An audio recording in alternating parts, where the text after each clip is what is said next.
Hi there everyone, and welcome to the sequel production for my Abyss Actors at Regionals. Turns out having a producer and more scripts does help quite a bit. On the day I went 5-2, which was in the end 10th place. I did bubble, so I didn't top, but that's still 19 places higher than last time, which is good enough for me. For the monsters, I went with the same lineup as last time, so I'm just maxing out on all the good cards.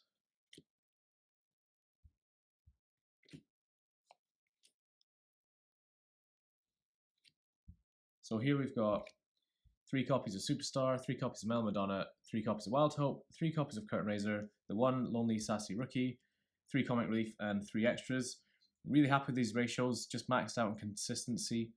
And as well, with Cash Tira and Runic still around, you don't want to lose, say, you're only 2 copies of Superstar, for example, because they got lucky and they milled them.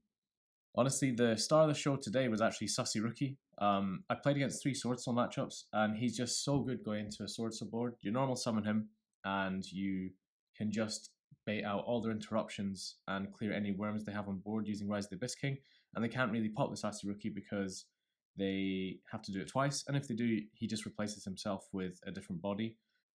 He's also super good in scale. There were a few times where my opponent would try and Dark Hole me, and I just chained Producer to scale the Sassy Rookie, and no destruction would happen. I didn't play Liberty Dramatist because I don't think she is good enough. Her effects are a bit too slow, and the best effect I think she has is her recursion effect, but I never needed it. I felt like the ratios I played, I got away with perfectly fine, so she just kind of feels like suboptimal. If you need her, then you've done something wrong. For the spells, we're playing 3 copies of Dress Rehearsal, 2 Rise of the Abyss King, 1 Dramatic Story, 1 Abyss Attainment, and lastly I am playing the Fantastic Theatre. Who would have known that rehearsing your play beforehand would improve things drastically? Dress Rehearsal is one of those cards where it basically says, get any card you need for this situation.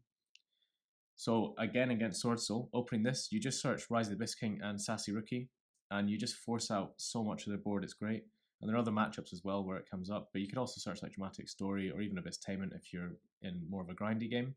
I've gone for 2 copies of Rise of the Abyss King again. This is perfectly fine now, and 2 is fine. I never found myself needing more, and I never found myself clogging on it. 1 Dramatic Story, I've seen quite a few people run this at 3. I've seen some people run it at 2, and I run it at 1. My build is a going first build, and I'll explain why at the end. I just think Dramatic Story is a bit of a brick, and it's just really highly searchable. You can recur it if you need to, and I don't think I ever need to resolve it more than once in one game as well. So 1 worked out very well. I didn't need it more than that. I was never going, damn, I wish I had another Dramatic Story here. Abyss Attainment, still have to play it because it's one of your main pieces of recursion and also a key combo piece for OTKing. To be honest, the Abyss Attainment OTK doesn't come up as much anymore because you can OTK a lot easier without it, and also you can just control the game more as well. And then lastly, Fantastic Theatre. This card is amazing. You search it with your Super Producer, and the longer it stays on the board, the more value you get out of it. So every turn, it has a negate for free basically, because you're always pendulum summoning. So you have to play this card. I wouldn't recommend playing it more than 1 because I don't want to clog on it, and it's like highly searchable. It's kind of like Sanctuary where you kind of need it, but you don't want to hard draw it because it just feels like a wasted card slot. But yeah, the effect confused so many opponents, they'd often forget about it, or they just wouldn't understand what was happening. Also, the first effect where you add a script is really, really good as well. So if you do happen to open it, it's not entirely dead. And also, once you do activate it, you can just go and grab a script that you need and you can get to earlier. So say like they negated your Superstar Monster effect, for example, this can help solve that problem. For hand traps, I played 3 Bestial Magnamut, 3 Bestial Baldrake, and finally I played 3 copies of Drone Lockbird. The Bestials were still really good for me. Because I dump a Link 1 into the grave that's dark on turn 1, they're never ever dead. And to be honest, even though Telements isn't nearly as popular as it used to be, most decks still have some form of light or darks in grave that you can interact with. So for example, Swordsoul have the Tenyis, they also have Chichao. Branded is all light and darks. Dragon Link, Kashtira as well. It's really good if they shifter you or if they try and Ibly you. And there's just a whole load of other decks that run light or darks. It's like the most common attribute, so you'll always get something from it. And I also run darks as well. So Link 1 and Link 2, they're both dark. So once they're in grave, which they almost always are at some point by turn 2, if I've gone first, then I can use the Bestials as protection to stop myself from getting OTK'd. But I can also use them as interruption. So Baldrake contribute any light or dark monster in field, and he will banish a Ritual, Fusion, Synchro, Xyz, or Link monster that was just summoned.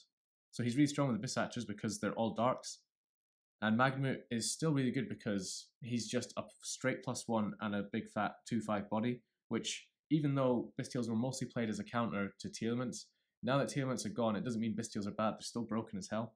They're just not really as interruptive as they used to be. And Droll was pretty decent. I just wanted a hand trap that was worth playing into thrusting or talents with, and I felt like Droll was pretty good for that because if they have thrusting in hand, all they're doing is setting a spell or trap because they can't add because of the Droll. And even in matchups where it's pretty mid like Swordsoul, you're basically having an Ash Blossom in hand because if you start off with like an Emergence and they're not getting the Moye draw and the Chi-Chow search, or if they start with the Desires, for example, or if they go Chi-Chow Moye first and they want to end with the Desires, they're not getting that. So I'm essentially kind of like playing an extra copy of Ash. But in other decks where it is really good against, such as, you know, the branded decks that run Allure of Darkness, it's just so good. Last 6 cards are 3 copies of Goals and Match and 3 copies of Skill Drain. Abyss Actors play so well under both of these cards. They're all dark, including the Bestials, so Goals and Match doesn't really matter. And there's so many decks that lose to Goals and Match right now. Every deck has something that you can choke them on with Goals and Match. So if they like go into their extra deck for a monster that's kind of not an archetype, you can lock them there and then you can just grind out a win. And Skill Drain is amazing in Abyss Actors too because your monsters are pretty big already. But if your opponent specials a monster that's bigger than yours, you just search Comic Relief with one of your scales and then you steal it and then you get your monster back on the following turn anyway. So you're just really slowly winning the game in those scenarios. To be honest, in most cases, when I flipped Gozen or a Skill Drain, I won the game. Because most people don't play an out game one, but also if you're flipping these two floodgates, you're saying to your opponent, you have to out the floodgate, but then you also have to out my board and stop me just coming back next turn. Also, they're both good going first and second. Goes and Match is a board breaker going second, and if you pair that with Skill Drain, you are almost certainly breaking that board. For the extra deck, I played 2 copies of Abyss Actor Hyper Director, and I played the 2 copies of Super Producer. This is the ratio that I've been working on since the new support came out, and it's one that I like quite a lot. I've never found myself needing more than 2 of each, and against Kashtira, when they use the Unicorn or if they use the Xyz monster, I think Diabolus, they're never going to rip a 2 of. They'll always rip something that's a 1 of, so you don't have to, in your head, you're like, oh, if I only play 2 and they rip one of them, then I've only got 1. It's never the case because they're not going to rip a 2 of. They want to rip a 1 of to try and have as big an impact on your ability to play it as possible. And yet, Super Producer just does so much for the deck. He helped me dodge Dark Holes. He can provide a negate and a bounce 2 at a moment's notice during the main phase. Really versatile card, just adds so much power to the deck, and he does pair well with the Bestials because if I, say for example, go into my Hyper Director and he gets negated and I don't have anything else, I can get the Bestial out, or if I already have it out, for example, then just make Super Producer and just extend from there. So he's basically like an extra copy of Hyper Director in that regard, because you will pop himself to scale, like say a Madonna, and then you can search from there and just keep playing. For the rest Link 2s, I played 1 copy of Beyond the Pendulum, 1 Dark Charmer, and I also played 1 Nightmare Phoenix. Beyond the Pendulum is awesome in this deck. For your biggest turn 1 board is an Apple for 3, a Vortex Dragon, Producer, Pendulum Summoned Abyss Actor with a field spell up, and a set Abyss Script, and maybe a Bestial in hand as well. And I've never lost a game where I've put that in board up because it's just so much interaction from different areas of the board. And Beyond the Pendulum is a vital combo piece for that. But as well, she's actually really good against back row decks because her second effect is if you summon 2 monsters with different levels to her zones at the same time, you get to pop 2 cards on the field. So against back row decks, this is just super good. It just forces out so much. And as well, a nice interaction is if you pendulum summon Superstar to the zone she points to and you go to pop 2 spells or traps, your opponent can't respond with those spells or traps because of Superstar's unsummon effect. Dark didn't actually come up at all. I didn't play against anything that put something worthwhile in the graveyard that was dark. I did still expect to see some Telements at the tournament because I think it's still a tier 1 deck, but I didn't play against any of it and I didn't actually see anyone playing it, so it never came up, but it's still a decent card. Nightmare Phoenix did come up a few times. It's mostly there for anti-spell, but luckily I didn't get anti-spelled at all, but I still used it just to force out one or two last bits of back row. Lastly, for the links, I'm playing the one copy of Blackluster Soldier, Soldier of Chaos. I'm playing Unchained Abomination, Appaloosa, Goddess of the Bow, and Underworld Goddess. So Soldier of Chaos is, again, he's like my pseudo Avermax. He's non-targeting banish as well, and if you get him up to 4 or 5, there are just some decks that can't deal with him. And because I run 6 level 7s that are a lot easier to get out now with Dramatic Story, he's actually quite easy to make. Unchained Abomination is there for mostly clearing back row. I was playing Axis Code in this slot, but I think Unchained Abomination is a bit better because I can summon him out at the beginning of turn 3, for example, then do my Pendulum Summoning, and then with Rise of Abyss King, maybe pop a few cards, chain Unchained Abomination's effect, and just force out a few off the back row as well. I prefer him to Axis Code because I don't generally get any attributes in Grave that aren't dark anyway, so I only usually get one pop off the Axis Code. And Unchained Abomination can be an interrupt on your opponent's turn as well, because if you're popping something with your own super producer, then you can activate the Abomination to get rid of something else as well, so it is really strong. Appaloosa, she's part of your turn 1 combo, but also if I'm going into turn 3 and I've still got a big board, I'll just make Appaloosa and then Pendulum Summon back the 3 monsters, 3 of the 4 monsters that I used to make her, just to make sure I can play around a Bestial or Nibiru, for example. So yeah, solid card for the deck. And Underworld Goddess, this won me a game against Labyrinth because I Harpies Feather Duster the back row, and they had a Waking the Dragon set, and I outed it so they summoned the Ultimate Raid Raptor card, and I Underworld Goddessed it away, and then they activated Big Welcome Labyrinth, and because Big Welcome can also summon from the grave, you can negate it with Goddess, and that won me the game. So yeah, very powerful card because Abyss Actors do struggle to out towers or monsters above 3000 attack, and Underworld Goddess is probably the best answer to those kind of things. I played then 1 copy of Odd Eyes Vortex Dragon, 1 Baguska the Terribly Tired Tapir, 1 Odd Eyes Absolute Dragon, and to finish the extra deck, I played a copy of Zeus. So Vortex and Absolute are part of your turn 1 combo. You want to Xyz using Madonna and Superstar, and then when they go to grave to make Appaloosa, you summon out the Vortex Dragon for your Omni Negate, which is really, really good post game 1 as well, because a lot of people will side in the evenly matched, and you save the Vortex Dragon for that. But also, it's really good going second because you can easily get 2 level 7s on board before you lock yourself into Abyss Actors, and he actually does have a good bounce effect when summoned as well, so applications going first and second. Baguska, he is mostly there just for making Zeus, because if you summon him in attack position, he can't be targeted or destroyed by opponent's card effects, which means there's nothing Kashtira can do to get rid of him, and then you just go into Zeus and you clear the board. It didn't come up because I didn't play any Kashtira, which is maybe why I did so well, but he is there just in case. I never make him for his defense effect because I think my turn 1 board is better anyway. If I've got 2 Abyss Actors that can be used to make Baguska, I'd rather go full combo than just sit on a Baguska and hope they don't have a negation or a way to out it. And lastly, Zeus, really good card this format. I don't even have to make an Xyz to make him because I can steal it with Comic Relief. Lastly, for the side deck, I played 1 copy of Bestial Druid Worm, 3 copies of Artifact Lancia, 1 copy of Feather Duster, 1 copy of Abyss Script Opening Ceremony, 3 copies of Evenly Matched, 3 copies of Dimensional Barrier, and lastly I played 3 copies of Cosmic Cyclone. This side deck was pretty solid. I utilised pretty much everything in it. The 2 weak parts I'd say were the Druid Swarm and the Opening Ceremony. Opening Ceremony is there to act as a different turn 1 board. So say for example you're against a deck that really loses to Lancia, Droll or Bestial, I'd set the Ceremony instead. Or if I'm going to time, I can use that. Artifact Lancia, this is for Kashtira. It also helps me against other decks as well. So against Kashtira, the idea is that this basically wins me the game because they don't lock my zones, and even if they Ibly, then I can just normal summon, and because they won't have set up the Arise Heart, I can just link it away, and it's a free body for me.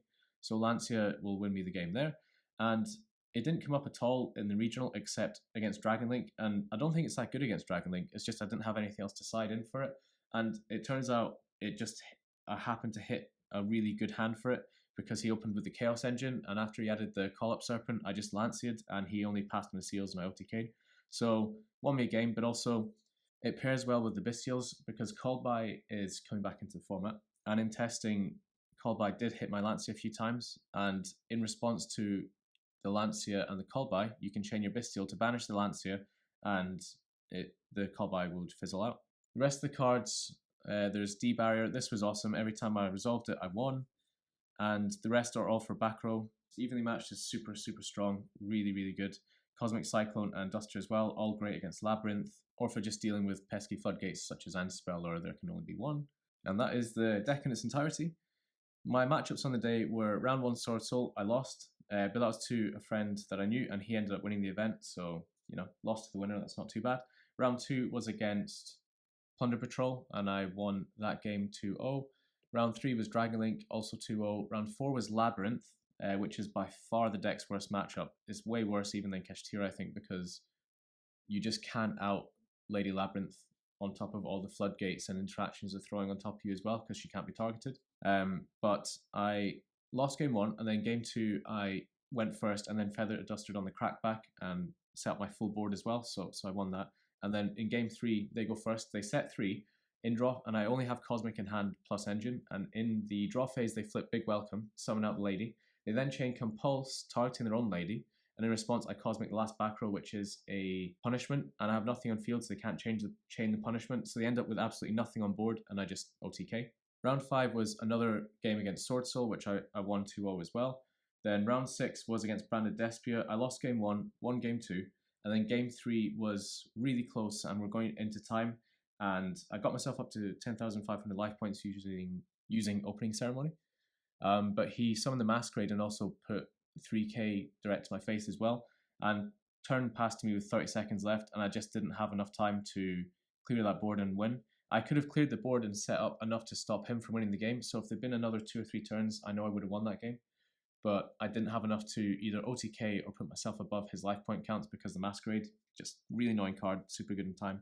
And then round 7 was against Swordsoul again, and I 2-0'd. It's just the combination of skill drain and goes in match on top of what the Abyss Actors already do is just really too much to handle for a lot of decks. In terms of the playstyle as well, I actually opted to go first with Abyss Actors here, which is not something I thought I'd do. Even when I was playing initially with the support, I still thought I'd play as a go second deck, and I do still believe actually the deck is better going second because it's really, really good at breaking boards. And all the Abyss scripts are naturally just kind of, you can see they're designed to go second. However, being a Pendulum deck, you are inherently weaker to things like Dimensional Barrier, Cosmic Cyclone, Anti-Spell, and Eradicator Virus. So if you're going second and you lose game 1, and you want to go second into games 2 and 3 as well, there's a much higher chance that you're going to see one of those floodgates played against you, and you just auto-lose if you see those. Where if you're going first, you set up a board and you just try and survive until turn 3, your odds of seeing those floodgates come up that auto-lose you the game are a lot smaller. And so that is why I think it's better to go first with Abyss Actors, simply because going second is just inherently weaker in this game. And if you can do a good enough board going first that's consistent, which this deck can now do, I think you should do it. But yeah, very happy with how the deck performed. Still not got that top with Abyss Actors, but it's written in the script somewhere that I will, hopefully, so we'll see. But yeah, thank you for watching, and have a great day.